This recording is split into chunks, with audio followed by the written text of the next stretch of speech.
Up next is Sonny Brar, who you've heard from earlier today, Global VP of Food Safety, Occupational Health and Safety, Quality Assurance, and Regulatory Affairs. Welcome. Thank you. Thank you. All right, so let's get started. Is my presentation going to be pulled up here? Or? Okay, nonetheless, while that's being pulled up here, my biggest tip today is what I want to talk to you about is I've been in this space for 22 years now, humbled and privileged to work for fantastic companies like Sobeys, IKEA, Maple Leaf Foods, Toys R Us, and Babies R Us. In case you wonder, what's the food safety at Babies R Us or Toys R Us? We sell candy and we sell baby formula and a lot of food, and along with now Fiera Foods for almost 5 years. So 22 years, let me start off my story for all of you here today. Is now, I've said this in Texas and Chicago and Atlanta. So some of you I saw in the room today, and thank you for coming to me and approaching me. So you've heard this story before, but guess what? You're going to hear it again. And it goes like this. For everyone in QA, Regulatory Affairs, Food Safety, my tip to you, number one, is focus on the farm. What does that mean? So let me tell you a story. My great-grandfather told me this story. He's from India. And this story has resonated with me my whole career for the last 22 years. And the story goes like this. Perfect timing. There's a father who's blessed with a fantastic farm. And the father is so happy to have this farm. So one day, he takes his daughter and he goes, "Hey, hon, I want to take you to our farm that we've been blessed with. Come with me right now. Let's go on this horse and let's go to the farm." So he puts his daughter on top of the horse. He holds the reins of the horse and they go through the village and they get to the farm. Now remember, he's been blessed with this beautiful farm. So he's looking at this farm and he's like, wow. He's reflecting and he's like, I'm so grateful that I have this farm. But then a villager comes running. And the villager that comes running is like, sir, sir, sir. And he's like, what's that? He goes, I got to tell you something. He's like, what? He's like, the village is talking. He's like, talking about what? He's like, they're talking about why you put your daughter on the horse and you didn't ride the horse, you're the father. So he's not focusing on the farm that he's been blessed with. Beautiful farm, sun is shining, and the only thing in his mind is, oh my God, the village is talking, and I didn't do right by the village. So the second day he says, enough is enough. I'm going to make sure. So what he does is he gets on the horse the second day, and he says, hey, hun, to his daughter, and he says, you go beside me. So together they go through the village, and they get to their farm. Again, beautiful farm, fantastic, green grass, sun is shining, clouds are beautiful, sky is blue. But then the villager comes running. Sir, sir, sir. And he goes, what's that? And he goes, just want to tell you, the village is talking. He's like, talking about what? You just spoke to me yesterday. He goes, now the village is asking why you're riding the horse and the daughter isn't. You're a pretty poor father. So again, beautiful farm that he's been blessed with, but he's not focusing on his farm. All he's focusing is on what the villager told him. And we do this as humans. So the third day, he goes, enough's enough. So he grabs his daughter and he goes, hey, hon, you and me on the horse together. He grabs his daughter. He puts his daughter in front of him on the horse. He's behind. He's going, they hold the reins of the horse, they're going through the village, and the village is still whispering. He gets to the farm, again, blessed with this beautiful farm, and another villager comes running. Sir, sir, sir. He says, yes, villager, day 3, what now? And the villager says, sir, you know, the village is talking. They're kind of confused. Like, both you and your daughter rode the horse? What about the horse? It's a lot of weight. Poor horse. So he's still not focusing on the farm. Gets back day 4. goes to his daughter, hey, hon, listen, village is talking. We need to pay attention to what the village is saying. So you and me today, we're not going to ride the horse. Come with me. So they have the horse, the daughter and the father. They don't even sit on the horse. But they go through the village, riding on the horse to get to their farm. Guess who comes running? The villager. Again, day 4. Sir, sir, sir. The farmer says, what's going on? Like, I don't get it. This is day 4 now. So the village is talking. He's like, what are they talking about? He's like, the village is saying that it's kind of weird that you two are riding beside the horse when you have a horse and you're not riding on it. And some of you are laughing and giggling. So day 5, what the father does and the farmer does, he goes, it doesn't matter. So he gets to his farm. Doesn't matter how he got there. Because the message is, the villager comes running again on day 5. And the villager says, sir, sir, sir. And the farmer and father says, stop right there. Doesn't matter what you say. Because I'm only focusing on my farm. This is our challenges with QA. See, we have beautiful factories. We have beautiful plants. We have beautiful teams, fantastic teams. But the village is the emails, is the politics, is the corporate bureaucracy that we have to deal with. And if you asked me, and I'm humbled and privileged that I come from companies like IKEA, Sobeys, Maple Leaf Foods, Toys R Us, and being a previous lecturer at York University. If you were to ask me in 22 years, Sonny, what have you learned? Is always focus on the farm and not the village. Because you will have the emails, you will have the why didn't you do this, and your graph doesn't make sense to me. Really? Because the X and Y axis, all the numbers are there, and I don't understand FSMA. You will always have that. But as long as you always focus on the farm and you don't focus on the village, you will do fantastic. So always focus on the farm. Which takes me to my next slide. So OFPA, if you haven't heard of us, Ontario Food Protection Association. I'm very humbled to sit on the board of directors, my second year going on to it. Join us if you want more information. My team's here today. So the 3 principles that I want to leave you with before I get into my presentation of what that whole farm story had to do with food safety is always treat your teams with teamwork. Teamwork, teamwork, teamwork, okay? We're all subject matter experts.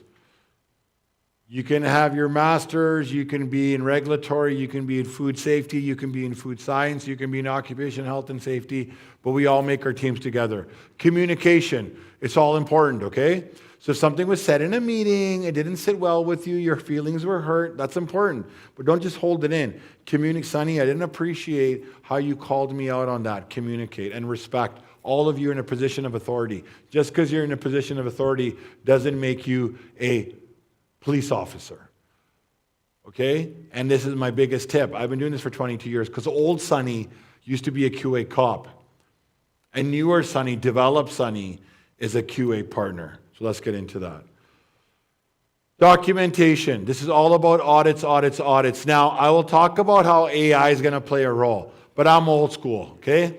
So, for those of you that are doing audits, inspections, you go through BRC. By the way, our company has the 2 highest one of the 2 highest GFSI accreditations. We have BRC and FSSC. A lot of you food safety professionals in the room know, Sonny, you don't need both. You can have one. But we do both. Why? Because we achieve excellence. But document. Now, it's not the best for trees. So for the environmental folks, I apologize. But for every audit preparation and for my teams, we have binders. And it's about the experience. Hey, Sonny, can you show me your allergen program? No problem. Table of contents, allergen program, page 7. Here you go. As you can see, this is what we do. This is how we separate our sulfites, our eggs, our milk, and our other allergens in our facility. And by the way, this is our process and policies. Because when you're going through an audit, one of the biggest things you don't want to do is What I don't like is, let me check my computer, and the server is down, and it's not clicking, and it just changes from the experience. So documentation. Have everything in order because it's all about the experience. Now AI, I am going to talk to a little bit, but I can talk about it right now too.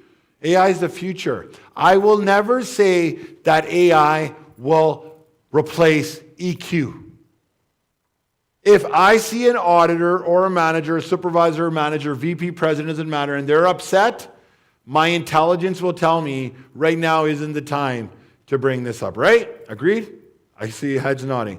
AI will never tell you that. Because AI, which is fantastic, is about algorithms. It's about catching defects and situations. But emotional intelligence is this isn't the time for me to bring it up. So back to documentation. For me and how I feel that our teams are successful, because we all know GFSI, by the way, why was that mandated? It was a public outcry. The public said, we want to hold companies accountable to make sure that they have their global food safety initiatives and ready to go, and then we can audit them. And then they're saying, no.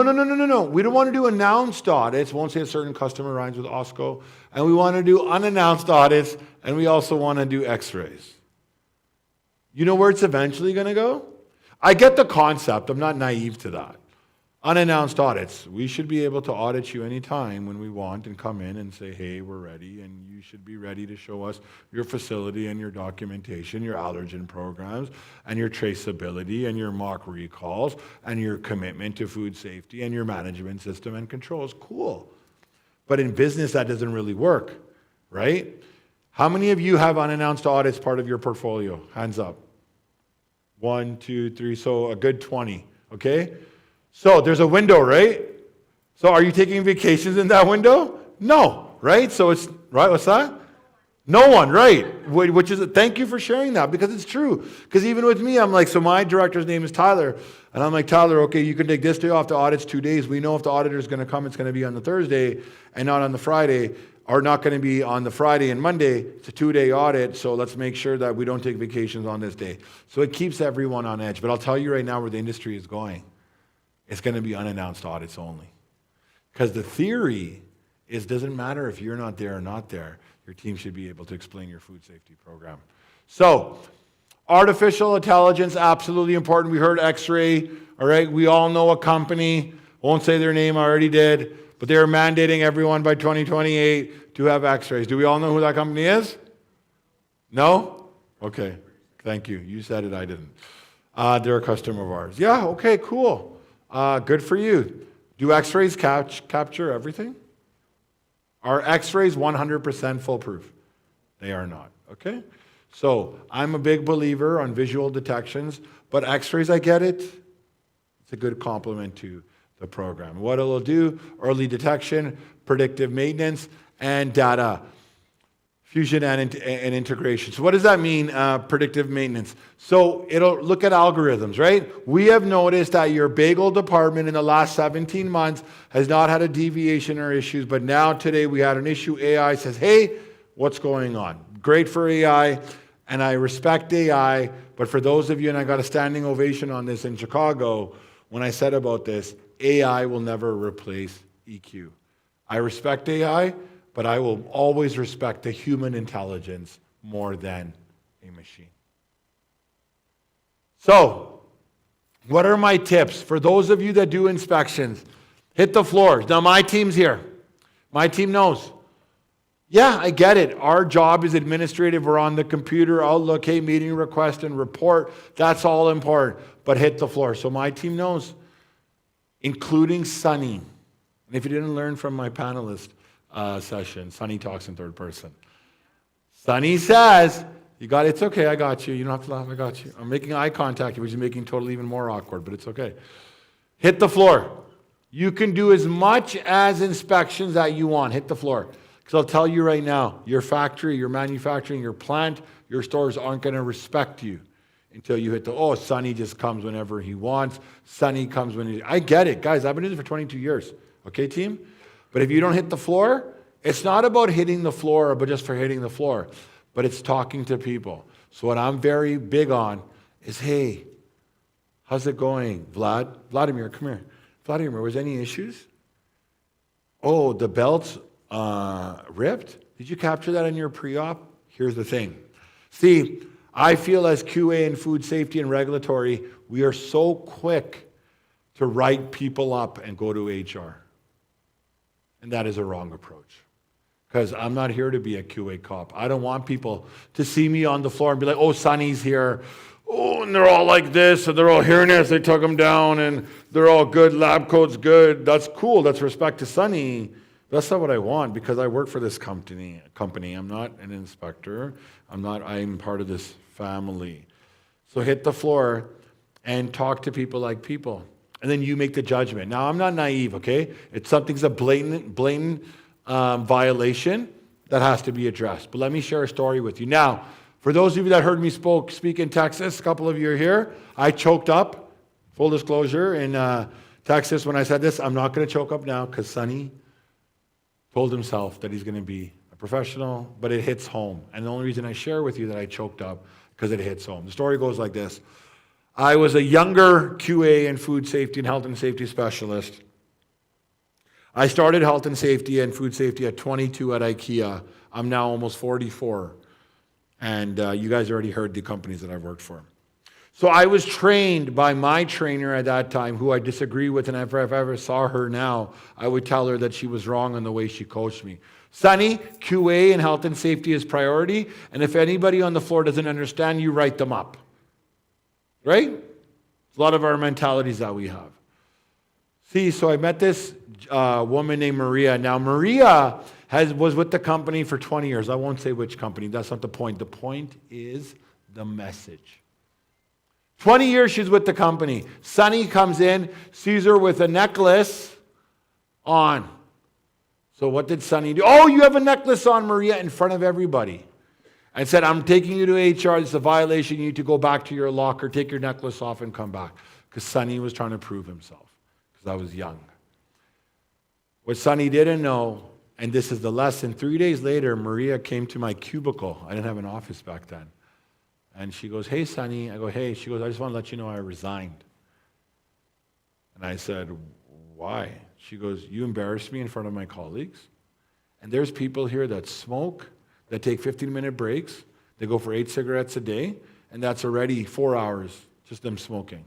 There's people here that don't do reports on time, people that don't care, but I cared. And you embarrassed me in front of my colleagues, and you took me to HR? It's not about ego. It's about self-respect. So I don't need to work for this company. See, my brain's doing what it's doing, what it did last time, so I'm not going to choke up, but it was such a great lesson for me, is the last line there. I was being a QA officer. I wasn't being a QA partner. And so now, listen, you do you. You do you. Your business is different. You do you. But what I tell my teams, and they're here right now, is you make the decision. So let's walk through it. If you walk the floor, you see someone with GMP, hairnet on, jewelry on, rings on. Sonny, I haven't taken my ring off in 20 years. I've been married for 20 years, but it's got to come off now, right? Or whatever issue it might be, you make the decision. But I'll tell you right now, be methodical and logical in your approach, because I wasn't with Maria. So what you need to do is you're professionals. You have education, okay? You know what to do. So you can do one of two things. One is, if you asked me, and someone asked me this in Chicago and Texas and Atlanta, what would you have done differently? Hey, Maria, can you come here for a sec? Listen, I don't want to say this in front of your colleagues, but you got your chain on, and that's against GMP. It's not about tucking in. Just go back to your locker. Now listen, Maria, I hit the floor every day. It's the first time I've seen you with it. So today I'm going to write it in my book. It's documented. But if I see you again, I'm going to report you. So for now, because you're a rock star, give me a fist bump. You're awesome, but let's not happen again. Let's make sure it doesn't happen again, okay? You make that call. Now I get it. There are certain lines. If something is so significant that a guard is removed, machine's not done properly, then you have to report them. But do not be your first inkling of going straight to reporting them. Because I'll tell you right now, it's not about ego. It's about self-respect. And that was the biggest thing that I learned. So don't be a QA officer. be a QA partner. Interviews. How many people get QA trained on their first day of hire? All your hands should be coming. No one here? So if someone starts in your company, first day, do they get QA trained, yes or no? Show of hands. I see half. So half of you are telling me that if someone joins your company, they don't get trained on QA the first day? Sorry, what was that? They kind of do? Okay, that's fair. Okay, so in our company and every company that I've worked for, you must be trained on health and safety, QA, GMPs, sexual harassment, racial harassment, which is Bill 168, Bill 132 in Ontario, and anti-violence on the first day. That is not a must-have. That is a requirement legally in Ontario. And if you don't know that requirement, you can look it up. And of course, Sonny knows the section 25, subsection 2, clause H. Okay? I have companies that I've worked for that people don't even hit the floor their first day. Companies do 5 days training. There's companies that do months of training before they hit the floor the first day. But here's my issue. See, QA, we're so big on getting the sign-off.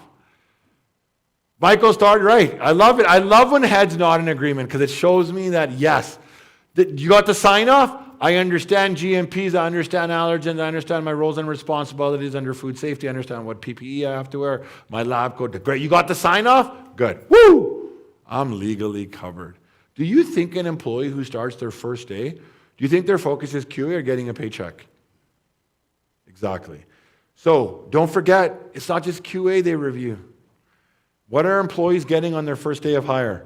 QA, health and safety, HR, code of ethics, right? Sexual harassment, racial harassment, how to report an injury, scent policy, perfume, cologne, payroll policy, absentees policy, all this stuff where workers just go and sign off. And you know why they're doing it? Do you honestly feel that everything you trained that worker on the first day, they fully retained? Do you honestly, I'm asking you as QA professionals in this room, a genuine thank you for those of you nodding no. Can we comfortably say that I think Michael Smith, random name I just picked up, or Christine Smith, 8 hours of all this training to get your legal compliance. So what is Sonny trying to get to? We do follow-up training in our company.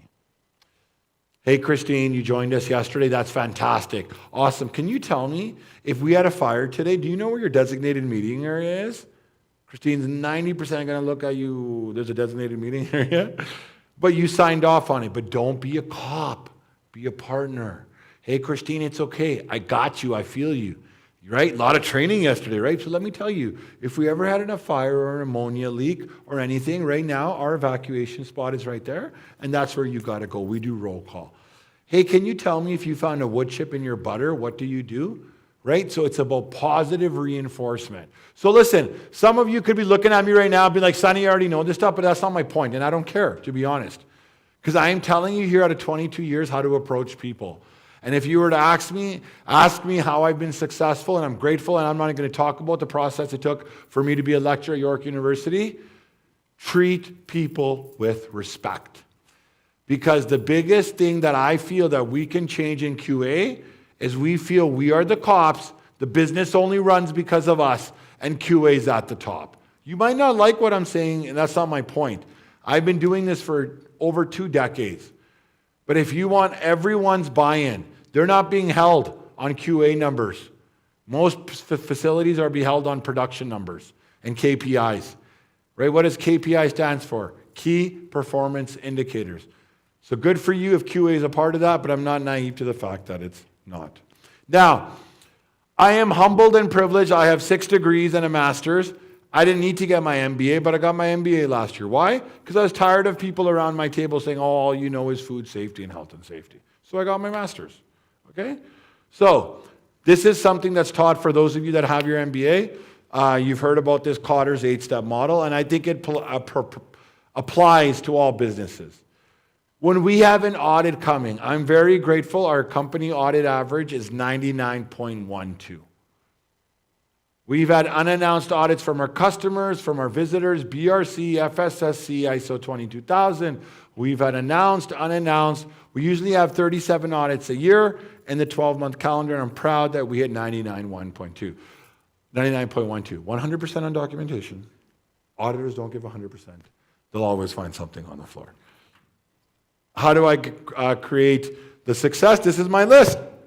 I create a sense of urgency. Hey, we can have an audit happening every time. I build a team.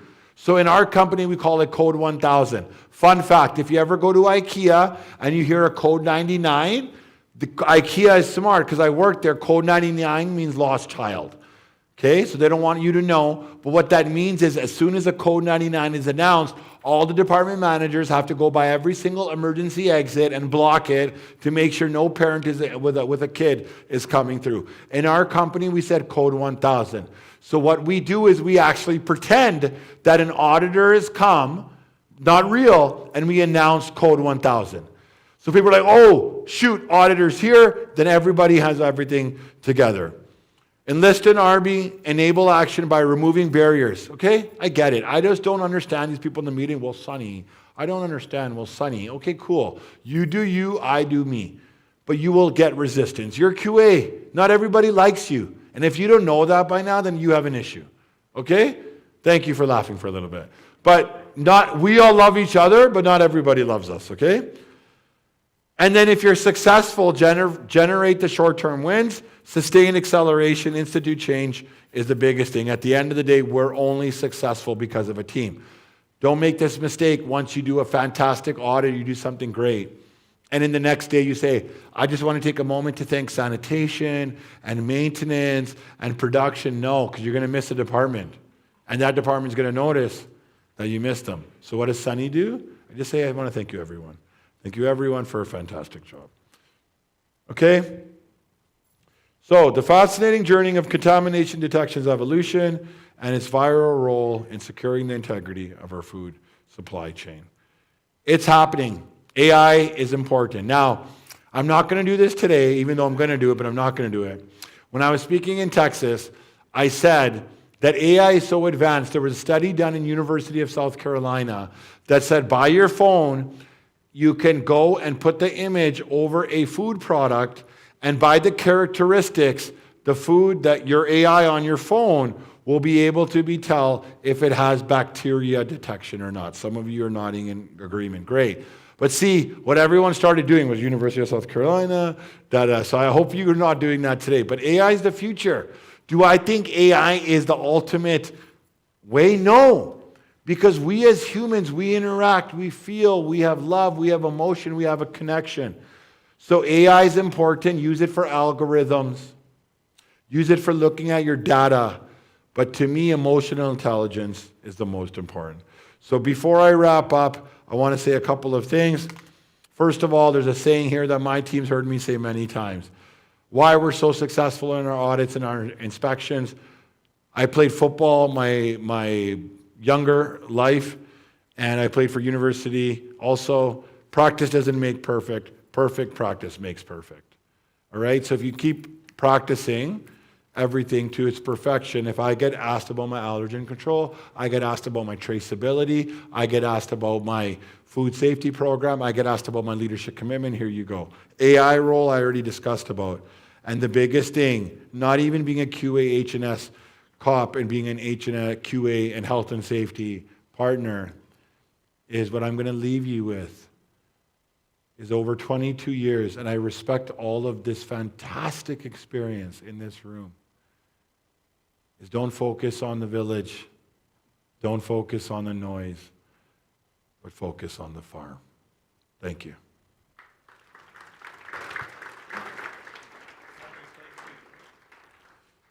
Can you hear me?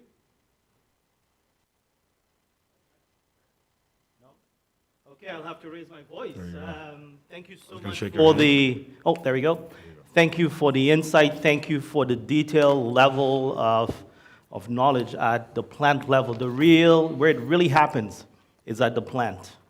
Everything we say in the tower, at the end of the day, it's all in the plant. That's where it happens. And you have human error. You have EQ versus IQ, and I really like that. Thank you. The IQ, check, check, check. The EQ, why are you doing it?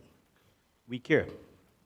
So I want to thank you for that insight, and I will pass it on to you for questions. Where do you see it on a global scale? How are the regulations going? Fantastic question. So let's do the part one. In 5 years, I think AI will be fantastic for capturing algorithms and where your gaps are. We've noticed that out of your 7 departments, baked bagel, automatic bagel line, your shipping, receiving, production, that this area out of nowhere had an issue. Why did this happen? 52 weeks didn't happen before. So it'll do that. It's great, right? Where do I see it in the future? Listen, we have semi-automated lines in our company, okay?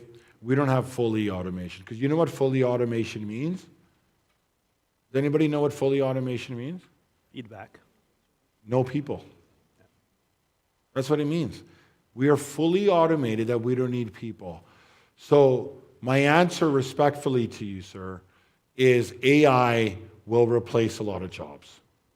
And you can probably tell by my body language, I hate saying that.